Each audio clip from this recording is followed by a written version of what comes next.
Faly miarabantsika tsirairay avy indray tratra ity alahady maraina fa 13 volana marsa ity misotro an'Andriamanitra isika fa mbola nomeny izao maraina izao indray fana mandray ny teniny. Alohan'ny dirantsika ny amin'ny mofinaina an'io dia vavakisika. I Andriamanitra tsara indrizan-danitra tolotra ianao ny derany laza ny asa sy ny voninahitra. Sotro anao izay fa tombontsoa indray no nanana miaraka aminao an'io ary fifaliana ho anay ihany koa satria ny fahasoavanao dia arotsaka ao aminay ary ny fiarovanao ihany koa. Mangataka aminao mba ho eto aminay ankehitriny, mangataka aminao ihany koa mba hankahirana hatrany ary hanoro lalana anay ny amin'ny fahamarinanao. Koa mitenena raha eo fa vonika iainanao izay aminaran'i Jesosy. Amen. Lohateny mofinainantsika androany dia manao hoe ankasitrahana izay mahatoky. Nalaina Matio 5:20-21 sy 17 manao hoe ary niaraka tamin'izay dia lasa ilay nandray ny talenta 5 ka nataony varotra izany ary nahazo tombony talenta 5 koa izy ary toy izany koa ilay nandray ny 2 dia nahazo 2 ho tombony. Amen. Efa naloa ny sanda navotana ny zanakalahy sy ny zanakavavy ny Adama rehetra ary ny tsy fitezan'ireo efa navotana tamin'ny rahasarobidin'i Kristy toetra ho mahatoky aminy dia tonga azy ireo tsy ho voaharo amin'ny fitsarana ho avy amin'ny andro farany. Tsy maintsy hampamoahana ny amin'ny tsirambina nataony teo amin'ny fampiasana ny talenta nakenina tamin'ny tompo taminy izy ireo. Mpiasa tompon'andraikitra maro no mandrafitra amin'ny fianakaviam-ben'ny taranak'olombelona hatramin'ireo ambony sy manan-talenta indrindra ka hatramin'ireo ambany sy tsotra indrindra. Izy rehetra dia samy nitolorana amin'ireo fanomezany lanitra, fanomezany nankin'Andriamanitra tamintsika ny fotoana ka tokony ampiasaina ao anatin'ny fitandremana ho an'ny fanomponan'i Kristy izany.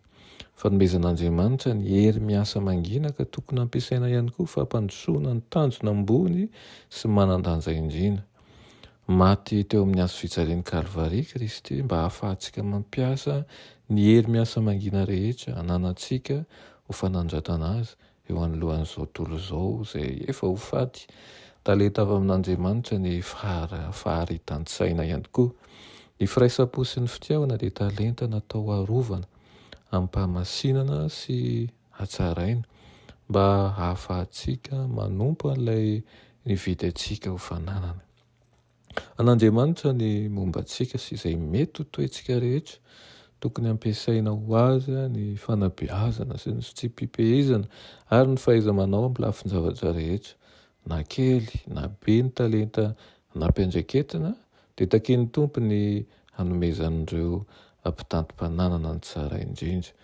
Tsy ny apetsaky ny fananana ankenina na ny fampitomboana natao tamin'izany no mahatonga ny lehilahy sy ny vehivavy ankasitrahan'ny lanitra fa ny fahatokiana sy ny fanompoana izay natao tamin'ny mpitiavana no mampirotsaka ny fitahin'Andriamanitra.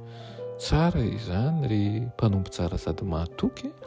Nahatoky tamin'ny kely ianao dia ho tendreko mpanapaka ny be, midira amin'ny fifalian'ny tomponao.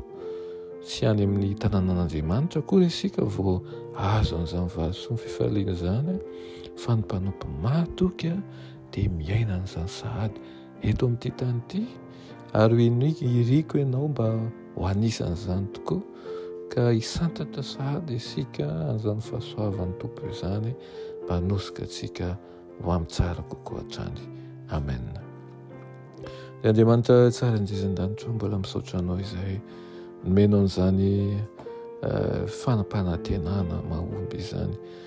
Tompo antarito amin'ny lalana tsara mandrakariva izay ary ihany koa ataomy mba ho tia ny fahamarinanao, hanaraka ny didinao ary ihany koa mampiasa an'ireo fahaiza-manao rehetra avy aminao. Tonoana sy angatany amin'ny anaran'i Jesosy. Amen.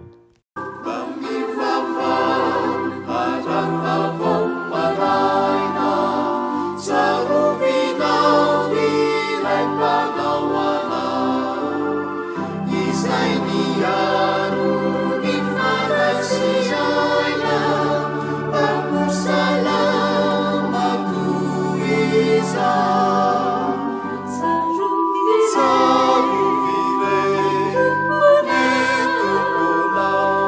miaro